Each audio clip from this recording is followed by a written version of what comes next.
10 बातें जो कृष्ण के जीवन को बनाती है महानतम। जीवन प्रबंधन के लिए सबसे श्रेष्ठ सूत्र धर्म। जन्म से लेकर देहत्याग तक भगवान कृष्ण के जीवन की लगभग हर घटना में कोई सूत्र है।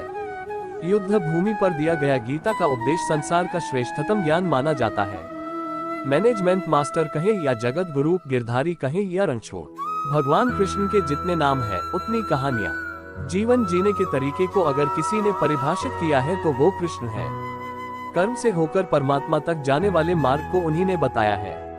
संसार से वैराग्य को सिरे से नकारा, कर्म का कोई विकल्प नहीं ये सिद्ध किया। कृष्ण कहते हैं, मैं हर हाल में आता हूँ, जब पाप और अत्याचार का अंधकार होता है तब भी, जब प्रेम और भक्ति का उजाला होता है तब भी। दोनों ही परिस्थिति में मेरा आना निश्चित है। वैसे तो कृष्ण का संपूर्ण जीवन ही एक प्रबंधन की किताब है, जिसे सैकड़ों हजारों बार कहा सुना जा चुका है। कुरुक्षेत्र में दो सेनाओं के बीच खड़े होकर भारी तनाव के समय कृष्ण ने अर्जुन को जो ज्ञान दिया वो दुनिया का श्रेष्ठतम ज्ञान है। गीता का जन्म युद्ध के मैदान में दो सेनाओं के बीच हुआ। जीवन की श्रेष्ठतम बातें भारी तनाव और दबाव में ही होती हैं। अगर आप दिमाग को शांत और मन को स्थिर रखने की कोशिश करें तो सबसे बुरी परिस्थितियों में भी आप अपने लिए कुछ बहुत बेहतरीन निकाल पाएंगे। ये कृष्ण सिखाते हैं। गीता पढ़ने से पहले अगर इसी बात को समझ लिया जाए तो गीता पढ़ना सफल हुआ। कृष्ण का जीवन ऐसी ही बातों से भरा पड़ा है, जरूरत है नजरिए की। उनका जीवन आपके लिए माइथोलॉजी का एक हिस्सा मात्र भी हो सकता है और आपका पूरा जीवन बदलकर रख देने वाला ज्ञान भी। आवश्यकता हमारी है, हम उनके जीवन से लेना क्या चाहते हैं। कृष्ण मात्र कथाओं में पढ़ा या सुना जाने वाला पात्र नहीं है, वो चरित्र और व्यवहार में उतारे जाने वाले देवता है। कृष्ण से सीखें कैसे जीवन को श्रेष्ठ बनाया जाए। 10 बातें हैं जो अगर व्यवहार में उतार ली तो सफलता निश्चित मिलेगी। 1. शुरू से अंत तक जीवन संघर्ष ही है। कारागृह में जन्मे कृष्ण पैदा होते ही रात में यमुना पार कर गोकुल ले जाया गया। तीसरे दिन पुतना मारने आ गई। यहाँ से शुरू हुआ संघर्ष देह त्यागने से पहले द्वारिका डुबोने तक रहा। कृष्ण का जीवन कहता है, आप कोई भी हो, संसार में आए हैं तो संघर्ष हमेशा रहेगा। मानव जीवन में आकर परमात्मा भी सांसारिक चुनौतियों से बच नहीं सकता। कृष्ण ने कभी किसी बात की शिकायत नहीं की, हर परिस्थिति को जिया और जीता। कृष्ण कहते हैं, परिस्थितियों से भागो मत, उसके सामने डटकर खड़े हो जाओ, क्योंकि कर्म करना ही मानव जीवन का पहला कर्तव्य है। हम कर्मों से ही परेशानियों से जीत सकते हैं। 2. स्वस्थ शरीर से ही विजय है। कृष्ण का बचपन माखन मिश्री खाते हुए गुजरा। आज भी भोग लगाते हैं हम, लेकिन ये संकेत कुछ और है। आहार अच्छा हो, शुद्ध हो, बल देने वाला हो। बचपन में शरीर को अच्छा आहार मिलेगा तो ही इंसान युवा होकर वीर बनेगा। शरीर को स्वस्थ रखना है तो बचपन से ध्यान देने की जरूरत है। ये पेरेंटिंग के दौर से गुजर रहे युवाओं के लिए बड़ा मैसेज है। अपने बच्चों को ऐसा खाना दें जो उनको बल दे, सिर्फ स्वाद के लिए ही ना खिलाएं, तभी वे बड़े होकर स्वयं को और समाज को सही दिशा में ले जा पाएंगे। 3. पढ़ाई किताबी ना हो, रचनात्मक हो।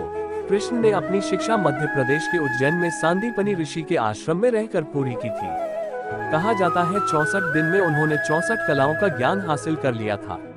वैदिक ज्ञान के अलावा उन्होंने कलाएं सीखी। शिक्षा ऐसी ही होनी चाहिए जो हमारे व्यक्तित्व का रचनात्मक विकास करे। संगीत, नृत्य, युद्ध सहित 64 कलाओं कृष्ण के व्यक्तित्व का हिस्सा है। बच्चों में कोरा ज्ञान ना भरें, उनकी रचनात्मकता को नए आयाम मिले, ऐसी शिक्षा व्यवस्था हो। 4. रिश्तों से ही जीवन है, बिना रिश्तों के कुछ नहीं। कृष्ण ने जीवन भर कभी उन लोगों का साथ नहीं छोड़ा जिनको मन से अपना माना। अर्जुन से वे युवावस्था में मिले ऐसा महाभारत कहती है, लेकिन अर्जुन से उनका रिश्ता हमेशा मन का रहा। सुदामा हो या उद्धव, कृष्ण ने जिसे अपना मान लिया उसका साथ जीवन भर दिया। रिश्तों के लिए कृष्ण ने कई लड़ाइयां लड़ी और रिश्तों से ही कई लड़ाइयां जीती। उनका सीधा संदेश है, सांसारिक इंसान की सबसे बड़ी धरोहर रिश्ते ही है। अगर किसी के पास रिश्तों का थाती नहीं है तो वो इंसान संसार के लिए गैर जरूरी है। इसलिए अपने रिश्तों को दिल से जिए, दिमाग से नहीं। 5. नारी का सम्मान समाज के लिए जरूरी। राक्षस नरकासुर का आतंक था। करीब 16,100 महिलाओं को उसने अपने महल में कैद किया था। महिलाओं से बलात्कार में उसे सुख मिलता था। कृष्ण ने उसे मारा, सभी महिलाओं को मुक्त कराया, लेकिन सामाजिक कुरीतियां तब भी थी। उन महिलाओं को अपनाने वाला कोई नहीं था। खुद उनके घर वालों ने उन्हें दूषित मानकर त्याग दिया। ऐसे में कृष्ण आगे आए, सभी 16,100 महिलाओं को अपनी पत्नी का दर्जा दिया। समाज में उन्हें सम्मान के साथ रहने के लिए स्थान दिलाया। कृष्ण ने हमेशा नारी को शक्ति बताया, उसके सम्मान के लिए तत्पर रहे। पूरी महाभारत नारी के सम्मान के लिए ही लड़ी गई। आप कृष्ण भक्त हैं तो अपने आसपास की महिलाओं का पूरा सम्मान करें। कृष्ण की कृपा पाने का ये सरलतम मार्ग है। 6. आपके मतभेद अगली पीढ़ी के लिए बाधा ना बने।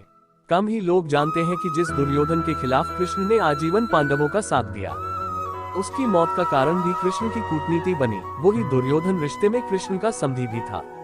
कृष्ण के पुत्र सांब ने दुर्योधन की बेटी लक्ष्मणा का अपहरण करके उससे विवाह किया था। क्योंकि लक्ष्मणा सांब से विवाह करना चाहती थी, लेकिन दुर्योधन खिलाफ था। सांब को कौरवों ने बंदी भी बनाया था। तब कृष्ण ने दुर्योधन को समझाया था कि हमारे मतभेद अपनी जगह हैं, लेकिन हमारे विचार हमारे बच्चों के भविष्य में बाधा नहीं बनने चाहिए। दो परिवारों के आपसी झगड़े में बच्चों के प्रेम की बलि ना चढ़ाई जाए। कृष्ण ने लक्ष्मणा को पूरे सम्मान के साथ अपने यहाँ रखा। दुर्योधन से उनका मतभेद हमेशा रहा, लेकिन उन्होंने उसका प्रभाव कभी लक्ष्मणा और सांब की गृहस्थी पर नहीं पड़ने दिया। 7. शांति का मार्ग ही विकास का रास्ता है। कृष्ण ने महाभारत युद्ध के पहले शांति से समझौता करने के लिए पांडवों और कौरवों के बीच मध्यस्थता की। हालांकि दोनों ही पक्ष युद्ध लड़ने के लिए आतुर थे, लेकिन कृष्ण ने हमेशा चाहा कि कैसे भी युद्ध टल जाए। झगड़ों से कभी समस्याओं का समाधान नहीं होता है। शांति के मार्ग पर चलकर ही हम समाज का रचनात्मक विकास कर सकते हैं। कृष्ण ने समाज की शांति से मन की शांति तक दुनिया को ये समझाया कि कोई भी परेशानी तब तक मिट नहीं सकती जब तक वहाँ शांति ना हो। फिर चाहे वो समाज हो या हमारा खुद का मन, शांति से ही सुख मिल सकता है, साधनों से नहीं। 8. हमेशा दूरगामी परिणाम सोचें। महाभारत में जुए की घटना के बाद पांडवों को वनवास हो गया। कृष्ण ने अर्जुन को समझाया कि ये समय भविष्य के लिए तैयारी करने का है। महादेव शिव, देवराज इंद्र और दुर्गा की तपस्या करने को कहा। कृष्ण जानते थे कि दुर्योधन को कितना भी समझाया जाए, वो पांडवों को कभी उनका राज्य नहीं लौटाएगा। तब शक्ति और सामर्थ्य की जरूरत होगी। कर्ण के कुंडल कवच पांडवों की जीत में आड़े आएंगे, ये भी वे जानते थे। उन्होंने हर चीज पर बहुत दूरगामी सोच रखी। कोई भी फैसला तात्कालिक आवेश में नहीं लिया। हर चीज के लिए आने वाली पीढ़ियों तक का सोचा। यही सोच समाज का निर्माण करती है। 9. हर परिस्थिति में मन शांत और दिमाग स्थिर रहे। पांडवों के राजसूय यज्ञ में शिशुपाल कृष्ण को अपशब्द कहता रहा। छोटा भाई था लेकिन मर्यादाएं तोड़ दी। पूरी सभा चकित थी, कुछ क्रोधित भी थे, लेकिन कृष्ण शांत थे, मुस्कुरा रहे थे। शांति दूत बनकर गए तो दुर्योधन ने अपमान किया। कृष्ण शांत रहे। अगर हमारा दिमाग स्थिर है, मन शांत है, तभी हम कोई सही निर्णय ले पाएंगे। आवेश में हमेशा हादसे होते हैं, ये कृष्ण सिखाते हैं। विपरीत परिस्थितियों में भी कभी विचलित नहीं होने का गुण कृष्ण से बेहतर कोई नहीं जानता। 10. लीडर बने, श्रेय लेने की होड़ से बचे। कृष्ण ने दुनिया भर के राजाओं को जीता था। जहां ऐसे राजाओं का राज था जो भ्रष्ट थे, जैसे जरासंध, लेकिन कभी किसी राजा का सिंहासन नहीं छीना। कृष्ण के पूरे जीवन में कभी ऐसा नहीं हुआ कि उन्होंने किसी राजा को मारकर उसका शासन खुद लिया हो। जरासंध को मारकर उसके बेटे को राजा बनाया, जो चरित्र का अच्छा था। सभी जगह ऐसे लोगों को बैठाया जो धर्म को जानते थे। कभी किंग नहीं बने, हमेशा किंगमेकर की भूमिका में रहे। महाभारत युद्ध में भी खुद हथियार नहीं उठाया। पूरा युद्ध कूटनीति से लड़ा, पांडवों को सलाह देते रहे, लेकिन जीतने का श्रेय भीम और अर्जुन को दिया। और रिश्तों से ही कई लड़ाइयां जीती। उनका सीधा संदेश है, सांसारिक इंसान की सबसे बड़ी धरोहर रिश्ते ही है। अगर किसी के पास रिश्तों का थाती नहीं है तो वो इंसान संसार के लिए गैर जरूरी है। इसलिए अपने रिश्तों को दिल से जिए, दिमाग से नहीं। 5. नारी का सम्मान समाज के लिए जरूरी। राक्षस नरकासुर का आतंक था। करीब 16,100 महिलाओं को उसने अपने महल में कैद किया था। महिलाओं से बलात्कार में उसे सुख मिलता था। कृष्ण ने उसे मारा, सभी महिलाओं को मुक्त कराया, लेकिन सामाजिक कुरीतियां तब भी थीं। उन महिलाओं को अपनाने वाला कोई नहीं था। खुद उनके घर वालों ने उन्हें दूषित मानकर त्याग दिया। ऐसे में कृष्ण आगे आए, सभी 16,100 महिलाओं को अपनी पत्नी का दर्जा दिया। समाज में उन्हें सम्मान के साथ रहने के लिए स्थान दिलाया। कृष्ण ने हमेशा नारी को शक्ति बताया, उसके सम्मान के लिए तत्पर रहे।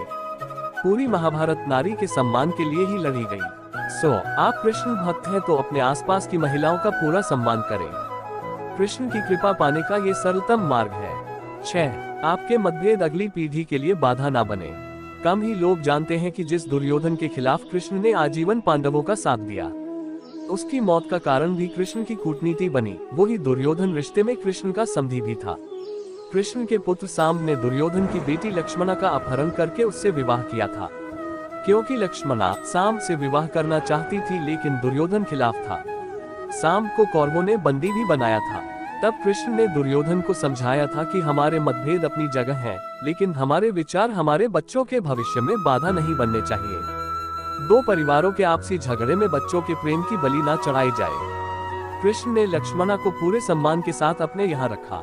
दुर्योधन से उनका मतभेद हमेशा रहा, लेकिन उन्होंने उसका प्रभाव कभी लक्ष्मणा और सांब की गृहस्थी पर नहीं पड़ने दिया। 7. शांति का मार्ग ही विकास का रास्ता है। कृष्ण ने महाभारत युद्ध के पहले शांति से समझौता करने के लिए पांडवों और कौरवों के बीच मध्यस्थता की। हालांकि दोनों ही पक्ष युद्ध लड़ने के लिए आतुर थे, लेकिन कृष्ण ने हमेशा चाहा कि कैसे भी युद्ध टल जाए। झगड़ों से कभी समस्याओं का समाधान नहीं होता है। शांति के मार्ग पर चलकर ही हम समाज का रचनात्मक विकास कर सकते हैं। कृष्ण ने समाज की शांति से मन की शांति तक दुनिया को ये समझाया कि कोई भी परेशानी तब तक मिट नहीं सकती जब तक वहाँ शांति ना हो। फिर चाहे वो समाज हो या हमारा खुद का मन, शांति से ही सुख मिल सकता है, साधनों से नहीं। 8. हमेशा दूरगामी परिणाम सोचें। महाभारत में जुए की घटना के बाद पांडवों को वनवास हो गया। कृष्ण ने अर्जुन को समझाया कि ये समय भविष्य के लिए तैयारी करने का है। महादेव शिव, देवराज इंद्र और दुर्गा की तपस्या करने को कहा। कृष्ण जानते थे कि दुर्योधन को कितना भी समझाया जाए, वो पांडवों को कभी उनका राज्य नहीं लौटाएगा। तब शक्ति और सामर्थ्य की जरूरत होगी। कर्ण के कुंडल कवच पांडवों की जीत में आड़े आएंगे, ये भी वे जानते थे। उन्होंने हर चीज पर बहुत दूरगामी सोच रखी। कोई भी फैसला तात्कालिक आवेश में नहीं लिया। हर चीज के लिए आने वाली पीढ़ियों तक का सोचा। यही सोच समाज का निर्माण करती है। 9. हर परिस्थिति में मन शांत और दिमाग स्थिर रहे। पांडवों के राजसूय यज्ञ में शिशुपाल कृष्ण को अपशब्द कहता रहा। छोटा भाई था, लेकिन मर्यादाएं तोड़ दी। पूरी सभा चकित थी, कुछ क्रोधित भी थे, लेकिन कृष्ण शांत थे, मुस्कुरा रहे थे। शांति दूत बनकर गए तो दुर्योधन ने अपमान किया। कृष्ण शांत रहे। अगर हमारा दिमाग स्थिर है, मन शांत है, तभी हम कोई सही निर्णय ले पाएंगे। आवेश में हमेशा हादसे होते हैं, ये कृष्ण सिखाते हैं। विपरीत परिस्थितियों में भी कभी विचलित नहीं होने का गुण कृष्ण से बेहतर कोई नहीं जानता। 10. लीडर बने, श्रेय लेने की होड़ से बचे। कृष्ण ने दुनिया भर के राजाओं को जीता था। जहां ऐसे राजाओं का राज था जो भ्रष्ट थे, जैसे जरासंध, लेकिन कभी किसी राजा का सिंहासन नहीं छीना। कृष्ण के पूरे जीवन में कभी ऐसा नहीं हुआ कि उन्होंने किसी राजा को मारकर उसका शासन खुद लिया हो। जरासंध को मारकर उसके बेटे को राजा बनाया, जो चरित्र का अच्छा था। सभी जगह ऐसे लोगों को बैठाया जो धर्म को जानते थे। कभी किंग नहीं बने, हमेशा किंग मेकर की भूमिका में रहे। महाभारत युद्ध में भी खुद हथियार नहीं उठाया। पूरा युद्ध कूटनीति से लड़ा। पांडवों को सलाह देते रहे, लेकिन जीतने का श्रेय भीम और अर्जुन को दिया।